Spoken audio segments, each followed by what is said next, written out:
Você acompanha Jornal da Rede Alesp. Estamos de volta com o Jornal da Rede Alesp e mais entrevistas. Agora nós vamos falar sobre o Brasil comemorar em julho diversos marcos da defesa e garantia de direitos. Sobre esse assunto nós vamos conversar agora com Carlos Ferrari. Ele é consultor de assuntos relacionados à gestão, implementação e controle. Boa tarde, Carlos. Seja bem-vindo aqui ao Jornal da Rede Alesp. Olá, boa tarde. Boa tarde a você, ao público que nos acompanha, aos internautas. Muito legal a gente falar sobre defesa e garantia de direitos, né, num mês tão especial para a legislação brasileira. Por que esse mês, então, se destaca? Por que julho se destaca, então, nessa garantia de direitos? Primeiro, é importante apontar que nós temos um arcabouço legal muito, muito importante. Quando a gente fala de defesa e garantia de direitos, o Brasil conseguiu pavimentar nos anos 90 e nos anos 2000, né, um caminho muito, muito, muito próspero. E aí, nesse mês aqui, você tem, por exemplo, ontem nós celebramos os 10 anos da lei que institui o Sistema Único de Assistência Social. Ontem nós celebramos 6 anos da Lei Brasileira de Inclusão. Esse mês ainda nós vamos comemorar, né, o ECA. Já vamos para 30 anos de ECA. E aí nós vamos ainda podemos comemorar a lei de cotas, que é uma lei muito cara para o segmento de pessoas com deficiência. Então, um mês bem interessante, cumpre um símbolo bem importante. Obviamente, você tem legislação em todos os meses do ano, mas chama a atenção o volume de leis aprovada no mês 7. Vamos falar um pouquinho, então, da lei de inclusão, né, que completa, então, 6 anos hoje. Conta um pouquinho para a gente sobre ela. A Lei Brasileira de Inclusão, ela foi uma legislação gestada com forte apelo da participação popular. Foram anos, né? A primeira vez que se falou em Estatuto da Pessoa com Deficiência foi em 2002 e durante muitos anos isso ficou um pouco adormecido. E aí a senadora aqui pelo estado de São Paulo, a senadora Mara Gabrilli, ela retomou esse debate ainda como deputada. A gente teve participação de outros parlamentares, destaca-se aí Paulo Paim, para uma legislação que consegue agregar o acesso a direito por pessoas com deficiência para várias áreas de políticas públicas setoriais. Então você tem educação, você tem saúde, você tem a tipificação de crimes de discriminação contra a pessoa com deficiência, você tem um capítulo que vai tratar da capacidade civil, enfim, uma lei muito completa que é referência para o mundo todo. No mês de julho, então, no dia 24, nós temos a lei de cotas, né, que foi criada, então, nesse mês e que fala da contratação pelas empresas e dispõe também sobre os planos de benefício e previdência, além de outros temas, né? Foi também um divisor de águas, pode-se dizer assim, quando essa lei entrou em vigor e deu esse direito também ao trabalho de uma forma diferenciada, mas que deixa bem claro a capacitação. Foi e né? A gente falar em ação afirmativa, ou seja, em criar medidas legais para oferecer condições diferentes para pessoas que vivem condições humanas diferentes, é essencial para que você avance enquanto uma sociedade com padrões civilizatórios avançados, né? Padrões civilizatórios razoáveis. E olha que curioso, a lei de cotas, ela demora aí uns 8 anos para começar a, de fato, ganhar corpo.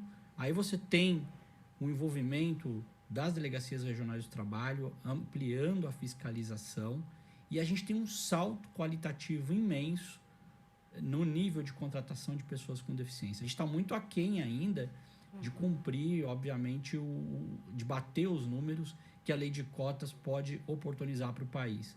Mas, de fato, foi uma transformação, e eu fico muito à vontade para te falar isso. Eu tenho 45 anos, né? Então, eu vivi muito eu via essa transição na década de 90. Eu estava na faculdade nessa época, e eu vi a transição de um Estado que começa a cobrar as empresas por cumprir o seu papel de inserção de pessoas com deficiência em percentuais, né? Então, você tem lá, a partir de 100 funcionários, 2%, 200 funcionários, 3%, e por aí vai, até bater 5%, você vê aí uma transição. Ah, tem muito o que fazer? Muito, muito, muito. A gente poderia ficar aqui horas falando de caminhos para aprimorar a lei de cotas. Mas é notório o salto de qualidade no processo de inserção laboral que a gente tem hoje de pessoas com deficiência. Vamos falar agora de outro marco, né, que foi criado, então, dia 13 de julho de 1990, o conhecido Estatuto da Criança e do Adolescente, né, que dispõe, então, sobre a proteção integral das pessoas dessa faixa etária. Também foi ali uma segurança, né, um momento, então, de cuidar das crianças e dos adolescentes, ainda que a gente veja que eles continuam, né, em algumas situações vulneráveis, mas esse estatuto veio para dar um pouco mais de segurança, né? Ele inaugura um novo paradigma, ao menos legal. Acho que ainda falta muito na cabeça das pessoas, né? O ECA é tão atacado, e existem tantas distorções acerca da compreensão do papel do ECA. Mas quando a gente diz que ele inaugura um novo paradigma, é porque ele estabelece muito claramente no arcabouço legal brasileiro que o Estado brasileiro passa a reconhecer a infância como uma etapa da vida que demanda de proteção integral, independente da condição econômica, da cor da pele, independente da condição ou não de deficiência.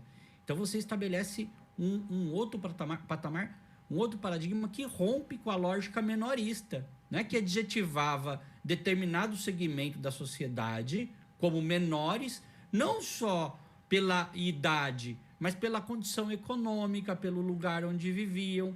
E esses tal menores eram tratados pelo Estado diferente das demais crianças, né? Então, o Estatuto, ele diz à sociedade, olha, existe um segmento existe uma parte da nossa humanidade que precisa ser cuidada com proteção integral, e aí são as crianças e adolescentes. E aí depois, né, a gente vai ter outros documentos legais, outros diplomas legais, como o Estatuto do Idoso, que vai ter um olhar parecido, e a própria Lei Brasileira de Inclusão, que a gente chama carinhosamente de Estatuto da Pessoa com Deficiência. São diplomas legais que acabam olhando para determinado segmento e conectando uma série de legislações para dar um tratamento necessário a esse segmento por conta das condições humanas vivenciadas por esse segmento. Eu destacaria o ECA como, sim, talvez a principal legislação pós-constituinte, porque é um paradigma que rompe com toda a lógica anterior que o Brasil experimentou até 1990. Bom, quero agradecer então a participação de Carlos Ferrari, que é consultor de assuntos relacionados à gestão, implementação e controle social. Muito obrigado pelas suas informações e, né, dar esse destaque ao mês de julho dos direitos que muitos setores conquistaram. Muito obrigada. Obrigado, boa tarde. Boa tarde. Bom, o Jornal da Rede Alesp fica por aqui. Nós voltamos amanhã no mesmo horário. Até lá. Tchau, tchau. Você acompanhou o Jornal da Rede Alesp. Tudo sobre o Legislativo do Estado de São Paulo.